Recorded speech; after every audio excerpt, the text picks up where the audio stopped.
Pas ce soir, je dîne avec mon père, de Marion Ruggieri. Chapitre 6. Vendredi soir, 29 ans.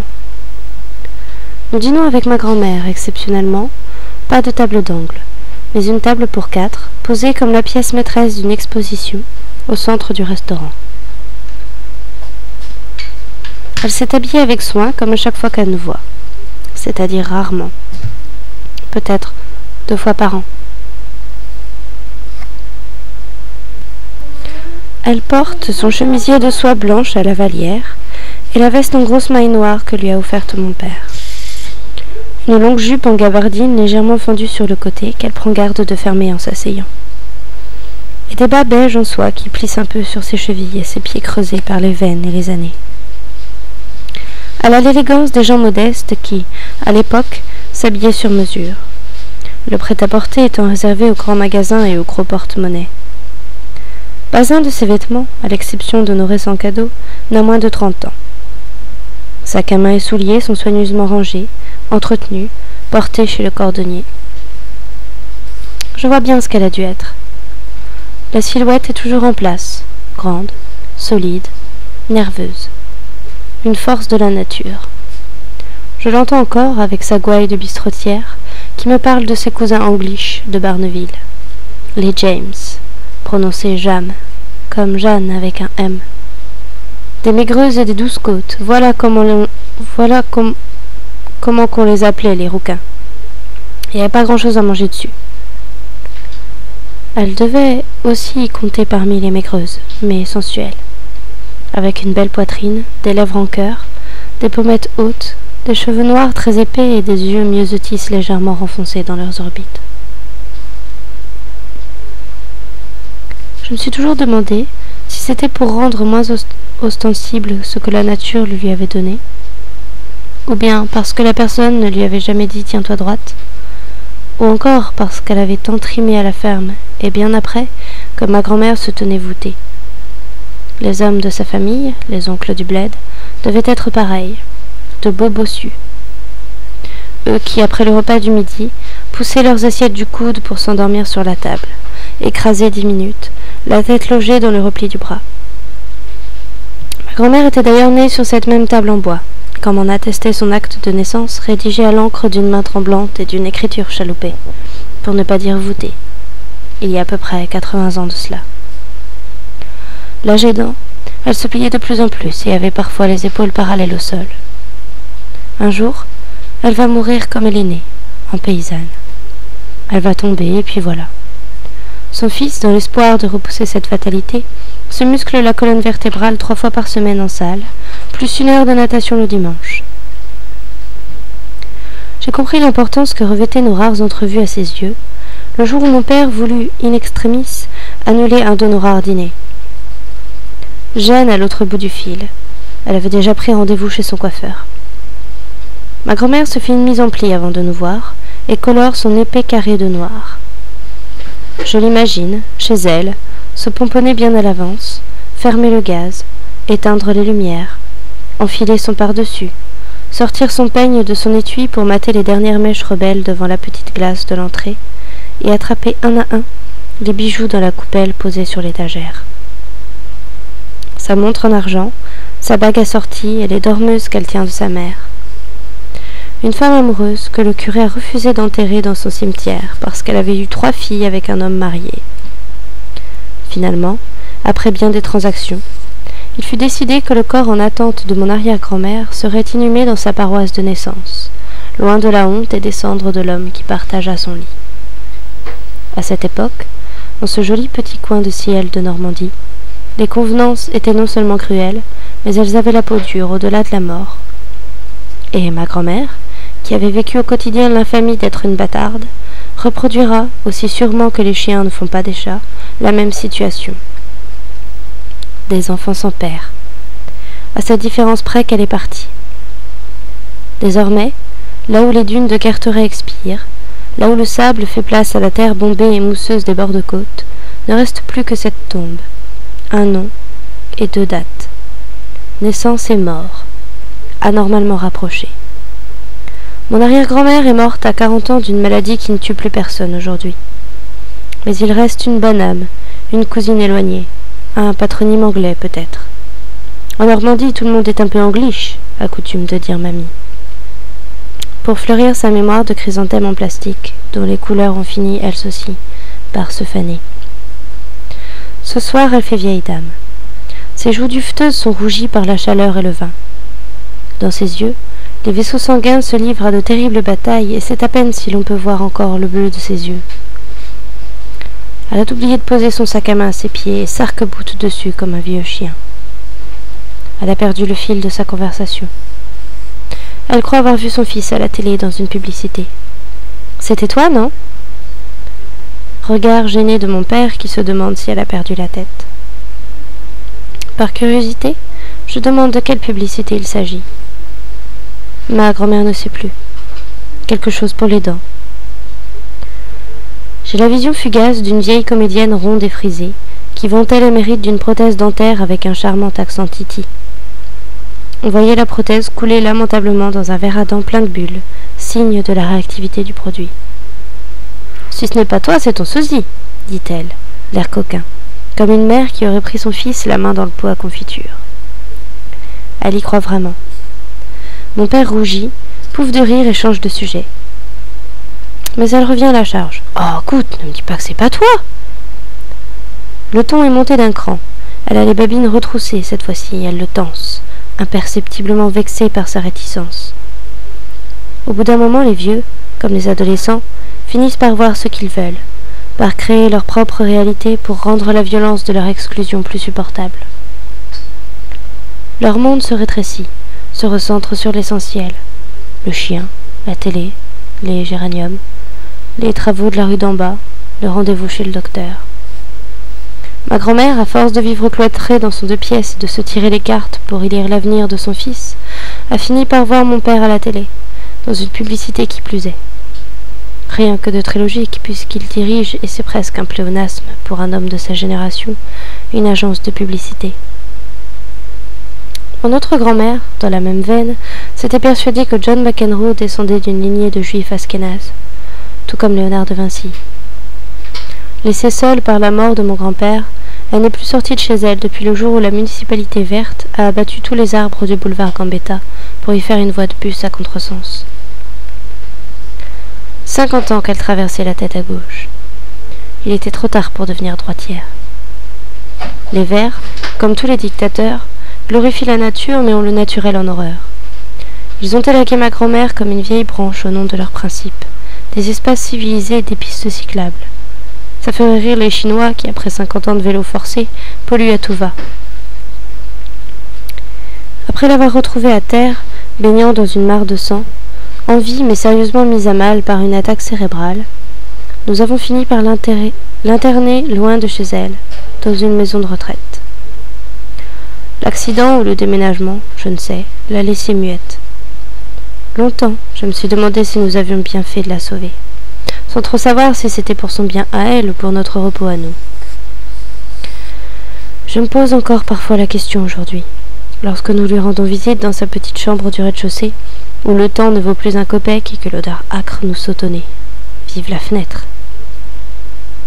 Après, il y aura le premier étage, réservé aux grands handicapés, et puis plus rien, le ciel.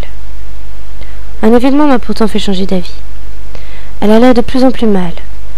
Au lieu de décliner doucement comme elle le faisait depuis des mois, elle chutait au sens propre et figuré. Sans qu'on sache combien de temps la pauvre restait là, tombée, en attendant qu'on vienne la relever.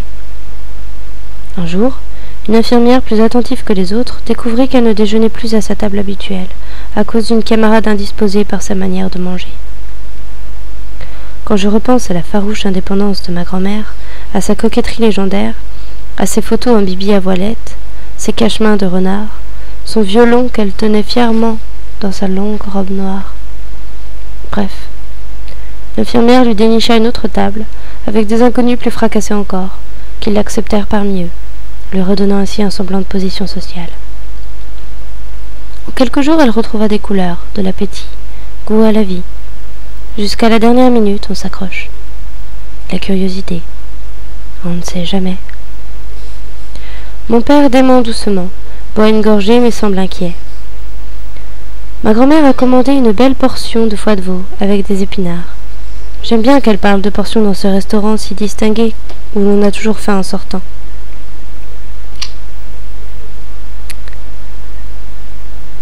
Ça, c'est le vrai chic civilisé, l'ultime maillon de la chaîne alimentaire. Sortir de table en restant légèrement sur sa faim pour laisser au cerveau le temps de recevoir les indices de satiété. L'assiette encore sanguillonnante, ma grand-mère entreprend de nous raconter pour la 5e fois sa dernière visite chez le médecin. Un nouveau spécialiste qui ne lui a rien trouvé. Pourtant, quelque chose ne va pas. Elle le sent, elle le sait. Alors elle gratte. Elle retourne sa chair dans tous les sens, pour y trouver l'origine du mal.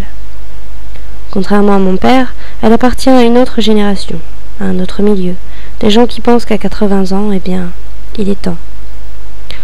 Du coup, elle se cherche une raison, et tant qu'elle cherche, me dis-je, elle est à l'abri. Mais ce soir, elle paraît plus sombre que d'habitude, moins cohérente, plus abattue. Au dessert, elle revient sur son testament. Elle panique. Je note, pour plus tard, ne jamais s'arrêter de travailler. Ça occupe. Mon père paraît pressé d'en finir. Il déteste les gens malades, affaiblis, diminués. La peur, sans doute, d'être contaminé. Il alpague un serveur pour lui demander l'addition. Pas de café. Ma grand-mère s'indigne de le voir si pressé de l'aborder. Il a un autre rendez-vous, probablement.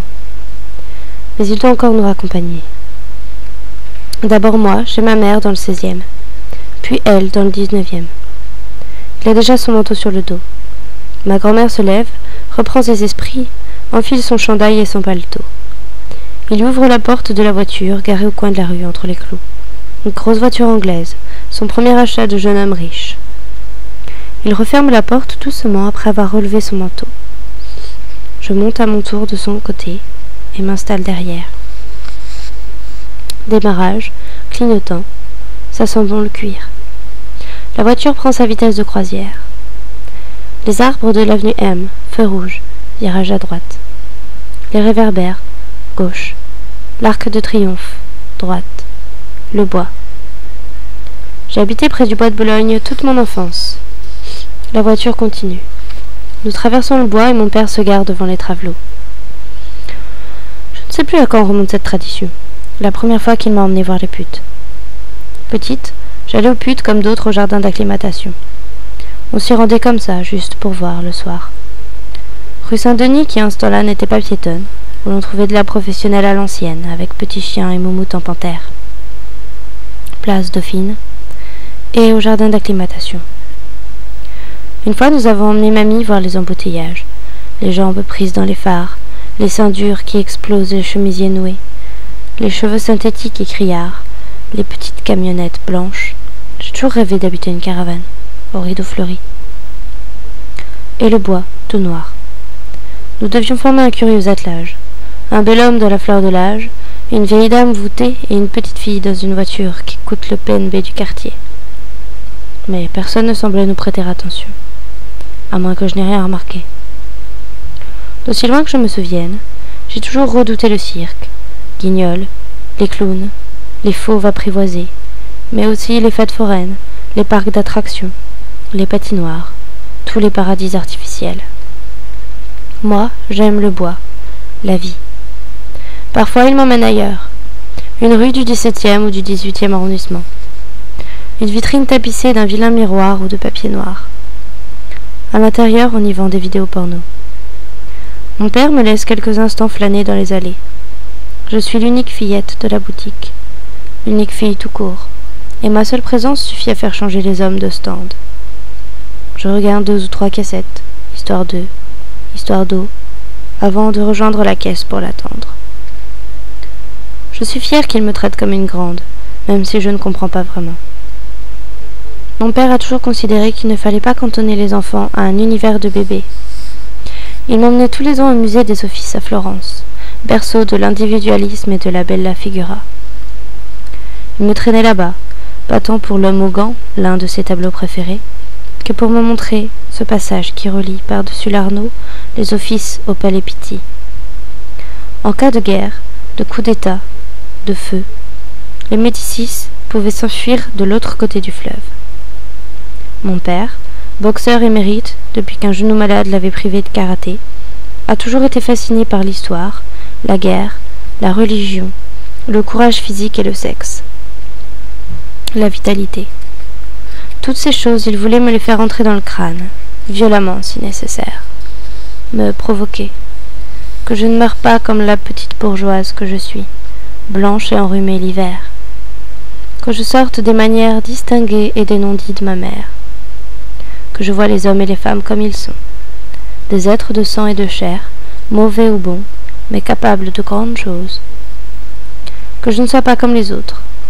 Il voulait, et veut toujours, que j'échappe à mon destin, ce destin qu'au prix de 1000 labeurs et sacrifices, les miens m'avaient offert. Il voulait me marginaliser, mon père, ma croix et mon délice. Derrière ma vitre, je scrute avec curiosité les travelots. Il m'explique que les hommes ont de plus belles jambes que les femmes, de plus belles fesses aussi, mais pas de taille. Je lui demande d'une petite voix de moineau comment distinguer un travelot au premier coup d'œil. Il mime avec la main ce qui les trahit, le plus souvent, c'est la pomme d'Adam. Si Ève savait. Il se met à pleuvoir. En voilà un qui clope et s'engage dans notre direction. Je m'éloigne de la vitre pour me réfugier dans l'obscurité douillette de la voiture. Le type s'approche de la portière de ma grand-mère et plaque ses deux mains en visière sur la fenêtre pour tenter d'y voir quelque chose. Entre les moteurs, les hurlements de filles et la pluie, je ne comprends rien. Finalement, mon père baisse la vitre. « Mais dis donc, elle doit avoir du pognon, ta patronne, pour se payer une bagnole pareille. » La buée sort de sa bouche pour vite rejoindre le froid, comme si elle et lui n'avaient rien à faire ici, au chaud avec nous, du bon côté de la vie. Mon père sourit, redémarre, contourne doucement quelques voitures garées en double fil. Ralentit un peu plus loin pour qu'on ait le temps de regarder. Ma grand-mère se marre avec sa gouaille habituelle. Je ne sais pas très bien pourquoi. Nous arrivons place Dauphine. Souterrain, muette, jardin. On y est. Avenue Mozart. Quand on est dans le classique, comme maman, c'est bien le moins.